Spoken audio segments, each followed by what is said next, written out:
अस्सलाम वालेकुम। आज की एक नाकाबिले फरामोश कहानी जिसका नाम है नाकाबिले फरामोश मोहब्बत। आइए आपके पीछे हाजिर है। ये कहानी आयशा और अरमान की मोहब्बत के इर्द गिर्द घूमती है। आयशा जो अरमान से अरसे दराज से तहे दिल से मोहब्बत करती आ रही थी, वो कभी सोच भी ना सकती थी कि उसके साथ अरमान ऐसा भी कर सकता है। तो आइए मुलाहिजा कीजिए आज की स्टोरी। आयशा और अरमान एक मुतवस्सत तबके से बिलोंग करते थे। एक ही मोहल्ले के रहायशी थे।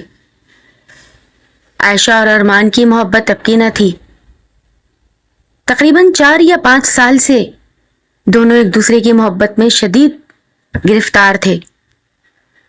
आयशा हमेशा जब भी उससे बात करती, वो उससे बहुत अच्छे से तरीके से बात किया करता, उसकी मोहब्बत की आहें भरता। मैं तुम्हारे बगैर एक लम्हा भी नहीं रह सकता। और आयशा जब ये बात सुनती तो खुशी से फूले ना समाती थी। आयशा ने छुपकर एक टाइपिंग फोन ले रखा था जो घर में किसी को भी नहीं मालूम था, और वो पूरी रात उसी से ही मैसेजेस पर लगी रहती थी। फोन का बेदरिग इस्तेमाल उनके घर में इजाजत तो न थी, लेकिन आयशा को ये गिफ्ट अरमान ने ही दिया था ताकि उससे रात रात भर बातचीत की जा सके। आयशा की अम्मी इंतहाई सुघड़ और नफीस खातून थी। वो आयशा को गाहे बगाहे समझाया करती, बेटा ये जो तुम्हारी उम्र है ना, इस उम्र की मोहब्बत बड़ी खतरनाक होती है। बेटा अपना दामन बचा के चलना चाहिए और वक्त रहते हर चीज समझ आ जाती है। उसकी माँ हमेशा उसे समझाया करती, कभी किसी लड़के की मोहब्बत में गिरफ्तार न हो जाना बहुत भारी खुमियाजा अदा करना पड़ता है। उसकी माँ एक पढ़ी लिखी खातून थी। आयशा ने अभी 10वीं जमात का ही दर्जा पास किया था। आयशा की अम्मी मोहल्ले के कपड़े भी सिया करती थीं, और यही वजह ठहरी जब अरमान ने एक दिन अपना फोन नंबर आयशा के हाथ में थमा दिया था जब वो अपनी माँ के कपड़े लेने आया। और फिर इसी तरीके से सीधी सादी मासूम भोली भाली आयशा अरमान की मोहब्बत में गिरफ्तार हो गई थी। वो वक्त उसे आज भी याद है कि जब किस तरीके से अरमान ने आयशा को अपना नंबर थमाया था और उसने कांपते हाथों से वो नंबर लिया था। कुछ दिनों के बाद दोनों एक दूसरे से बहुत ज्यादा फ्री हो गए थे और मीठी और अच्छी बातें ही किया करते, एक दूसरे की मोहब्बत की आहें भरा करते।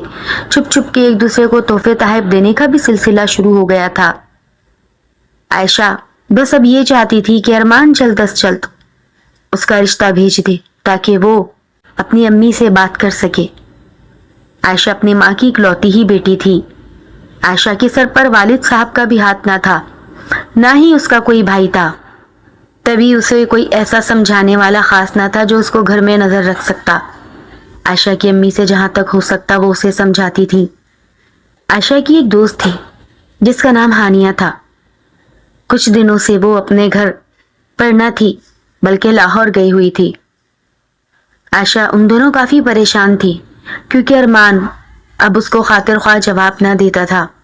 2-2, 3-3 दिन तक गायब रहता और कोई ना कोई बहाना टाल ही दिया करता था। आयशा पहले तो ये बात ना समझी, लेकिन एक दफा हद से ज्यादा परेशान होने के बावजूद उसने ये बात हानिया से शेयर कर दी। हानिया, मैं अरमान को पसंद करती हूँ और वो मुझे। हानिया को तो समझो एक झटका लगा कि आयशा भी किसी को पसंद कर सकती है। वो इतने नर्म और नाजुक मिजाज की लड़की है, वो कैसे किसी लड़के को पसंद कर सकती है, और अभी इनकी उम्र ही क्या थी। हानिया ने आयशा को हंसते हुए समझाया, पागल लड़की, कोई किसी से मोहब्बत नहीं करता, और अब हम जिस दौर में जी रहे हैं ना, यहाँ पर टाइम पास और बातों में उलझाने वाले लोग ज्यादा होते हैं। तुमने कोई ऐसी वैसी बात तो उससे कभी नहीं की? नहीं नहीं, उसने या मैंने कभी भी इखलाक से गिरी हुई बात की ही नहीं है। बस मैं उससे अपनी मोहब्बत की बातें करती हूँ और वो मेरी तारीफें करता है। यही चीज मुझे उसकी पसंद है, और कभी कभी चॉकलेट भी गिफ्ट करता है, इससे ज्यादा कुछ नहीं। पहले मेरी रोज बात होती थी, लेकिन आहिस्ता आहिस्ता वो मुझसे बात करना कम करता जा रहा है। मुझसे ये चीज परेशान हो रही है और मैं बर्दाश्त नहीं कर पा रही, क्योंकि मैं उससे डेली रूटीन पूछती थी और वो मुझे बताए बिना सोता ना था। अब तो फोन भी करो तो रिसीव नहीं करता। बहुत ज्यादा परेशान थी आयशा। हानिया ने आयशा का हाथ दबाते हुए कहा, लगता है तुमसे उसका दिल भर गया है। कहीं ऐसा तो नहीं तुम अपने रिश्ते की बात करती हो इसलिए? तभी आयशा को झटका लगा। हाँ, आजकल मैं उससे अपने रिश्ते की बात कर रही हूँ, क्योंकि अम्मी ने 10 जमात के बाद पढ़ने ही ना दिया। शादी की बात करती हैं तो फिर मैं क्या बोलूं उससे? हानिया ने एकदम परेशानी का मुजाहरा किया और घबराकर एकदम उठ बैठी। बात तो तुम्हारी सही है। आफ्टर ऑल 5 साल हो गए हैं। तुम कौन सी क्लास में थी जब तुम्हारा उससे अफेयर शुरू हुआ? तुम कौन सी क्लास में थी जब अरमान ने तुम्हें प्रपोज किया था? यही कोई 7 क्लास में। क्या मतलब तुम 7 क्लास से इसके साथ हो? हाँ, तुम्हें पता था मोहब्बत क्या होती है? नहीं, हमारी तो फ्रेंडशिप थी। फिर इसने खुद ही मुझे प्रपोज किया था और मैंने बिला सोचा समझे हामी भर ली। मुझे नहीं पता था मोहब्बत इतना दर्द का नाम है जो आपसे बर्दाश्त भी नहीं होता। आयशा की आंखों में आंसू थे। परेशान ना हो, रात को उसे मैसेज करना कि वो तुम्हें किसी पार्क में मिले और फिर आमने सामने उससे बात करो। ये बातें मैसेजेस पर अच्छी नहीं लगती। हानिया ने उसे बहुत धीरे अंदाज में समझा दिया था, लेकिन अंदर ही अंदर हानिया को एक खटका सा लग गया था। हो ना हो अरमान मूव ऑन कर चुका है, लेकिन कैसे? आयशा के अंदर कमी क्या थी? वो तो इंतहाई मासूम और सीधी भोली भाली लड़की है, खूबसूरत भी भला की है। तो फिर ऐसी क्या चीज है जिससे अरमान पीछे हटा होगा? एकदम हानिया ने अपना सर झटका। अरे मैं भी बिला वजह सोचे जा रही हूँ, भला आयशा जैसी लड़की को कौन छोड़ेगा? आयशा बेताबी से रात होने का इंतजार करने लगी थी। जैसे ही आधी रात गुजरी, आयशा ने फ़ोन निकाला और अरमान को टाइप करने लगी। अरमान, मैं तुमसे मिलना चाहती हूँ, कहीं भी, किसी भी पार्क में। अरमान का फौरन जवाब आया, हाँ तो मिलते हैं। किस दिन? दोनों ने दिन डिसाइड किया और करीबी इलाके के पार्क में मिलने का प्लान बना लिया। आयशा ने ये सारी बातें हानिया से डिस्कस की कि हमें हफ्ते वाले दिन पार्क चलना है और फिर वहाँ से मैं अरमान से ये बात कर लूँगी। जैसे तैसे दिन गुजर रहे थे, आखिर को हफ्ता भी आ गया। अम्मी, मैं हानिया के घर जा रही हूँ, मगरिब तक लौटूंगी, परेशान ना होना। अच्छा बेटा जाओ, ध्यान से जाना। आज मेरे भी सर में बहुत दर्द है, मैं भी गोली खाकर आराम करूँगी, तुम भी आ जाना। माँ बेटियों में ये अल्फाज अदा हुए और आयशा घर से निकल गई। आयशा पर्दा किया करती थी। बिला दरियक वो भी हानिया के साथ उसी पार्क जा पहुंची जहां अरमान पहले ही उनका इंतजार कर रहा था। दोनों ने एक दूसरे को देखा। आयशा अरमान की आंखों में झांक रही थी, जो कि एकदम खाली खाली सी लगी। अरमान आगे बढ़ा और साथ ही बेंच पे बैठ गया। पार्क खाली था। 5 बज रहे थे। एक आध बच्चे क्रिकेट खेलने में ही लगे थे। इधर उधर की बातें होती रहीं। अरमान अपनी मसरूफियत जाहिर करता रहा। बिलाखिर हानिया उठकर थोड़ी आगे चली गई। आप दोनों बातें करें, मैं अभी आई। हानिया भी आगे जा बैठी थी। दोनों में एकदम खामोशी सी थी। चंद सेकंड न गुजरे थे कि अरमान का फ़ोन रिंगिंग होने लगा। अरमान ने जैसे ही फ़ोन अपनी जेब से निकाला और आयशा की तो हैरानी की इंतहाई ना रही। वो उसके मोबाइल को बगौर देख रही थी। अरमान थोड़े फासले पर जाकर बात करने लगा और टहलते हुए वापस आया। उसको खांसी हो रही थी। अचानक ये खांसी कैसे उठ गई? मैं भी पानी पीकर आता हूँ। उसने फ़ोन उछलत में बेंच पे ही रख दिया। आयशा दिल में सोचने लगी, अरमान ने ये मोबाइल कब ले लिया? उसके पास तो टाइप फ़ोन था ना, بالکل میرے جیسا۔ ایک اور جھٹکا عائشہ کو لگا۔ اس نے فون کی اسکرین کو ٹچ کیا جو کہ اب برائٹ ہو گئی تھی۔ ارے واہ، فون تو خاصا مہنگا لگ رہا ہے۔ پھر وہ دور جاتے ارمان کو دیکھنے لگی، کیونکہ ابھی تک اس نے اپنی شادی کی بات ارمان سے کی ہی نہیں تھی۔ ارمان کو اس کے آنے کا مقصد جاننا تھا، جو کہ ابھی تک عائشہ نے بتایا نہ تھا۔ ارمان سامنے کینٹین تک جا پہنچا اور وہاں سے ایک بوتل لی۔ وہیں پر کھڑے ہو کر اس بوتل کا کیپ کھولا اور بیٹھ کر پانی پینے لگا۔ اتنی دیر میں کچھ ٹیکسٹ کی رنگنگ ہوئی۔ عائشہ کی نظر فون پر پڑی، جس میں لکھا تھا مس یو جان، ارمان۔ جیسے ہی عائشہ نے اس ٹیکسٹ کو دیکھا، اس کے پیر زمین میں دھس گئے۔ اس نے اپنے ہاتھوں کو سختی سے بینچ کے ساتھ ٹچ کیا اور پکڑ لیا۔ یہ کون ہو سکتی ہے؟ اگلا ٹیکسٹ پھر دوبارہ آیا، آئی لو یو، اور اس کے بعد 3-4 ٹیکسٹ دیگر آئے۔ ارمان نے موبائل پر لاک لگا رکھا تھا، لیکن کچھ میسیجز جن کی فرسٹ لائن شو ہو رہی تھی، عائشہ نے بآسانی پڑھ لی۔ عائشہ کو اس کے سوال کا جواب مل چکا تھا۔ آہستہ آہستہ ارمان چلتے ہوئے عائشہ کے پاس آ بیٹھا۔ ہاں تو عائشہ بولو، کیا خاص کام تھا جو آج پہلی دفعہ مجھے پارک ملنے کو بلایا ہے؟ سب خیر تو ہے؟ عائشہ اٹھ کھڑی ہوئی۔ اس نے پرس کھولا اور موبائل ارمان کے ہاتھ میں تھمایا۔ یہ لیجیے ارمان، آپ کا پہلا تحفہ۔ مجھ سے اب یہ سنبھالا نہیں جاتا، میری یہ کام کا نہیں رہا۔ ویسے بھی تم بہت مصروف ہو، میری بات کا جواب نہیں دیتے۔ اس فون کو رکھ کر میں کیا کروں گی؟ جب کبھی دل بھر جائے، جب کبھی تمہارا دل ہو اور تمہیں لگے تو میرے گھر رشتہ بھیج دینا، میں انتظار کروں گی۔ ارمان عائشہ کو بغور دیکھنے لگا، لیکن ارمان کی آنکھیں اب بھی خالی تھیں۔ اس نے ہانیہ کو آواز دی، چلو ہانیہ چلتے ہیں، بہت دیر ہو گئی ہے۔ اس نے آخری دفعہ ارمان کی جانب دیکھا اور کچھ الفاظ ادا کیے۔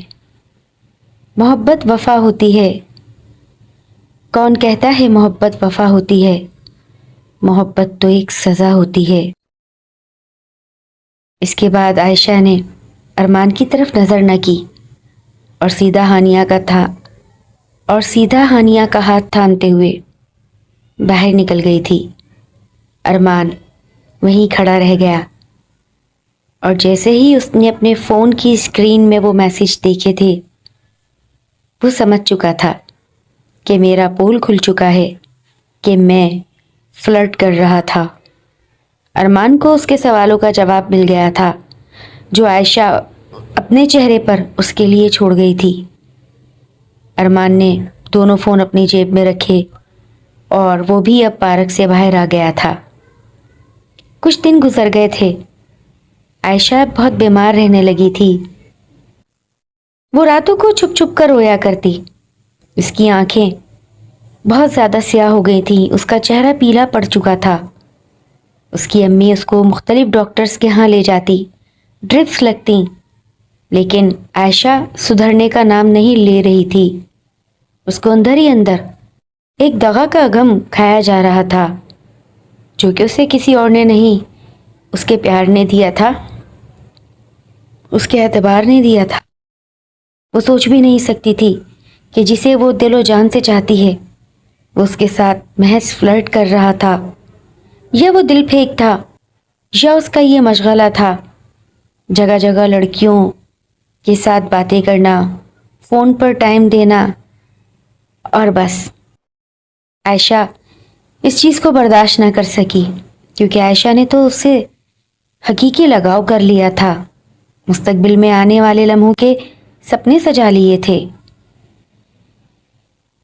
ارمان کی امی ارمان سے کہنے لگی ایک روز کہ جاؤ، میں نے 2 جوڑے ان کی امی کو سلائی کو دیے ہیں، جا کر عائشہ کی امی سے کپڑے لے آؤ۔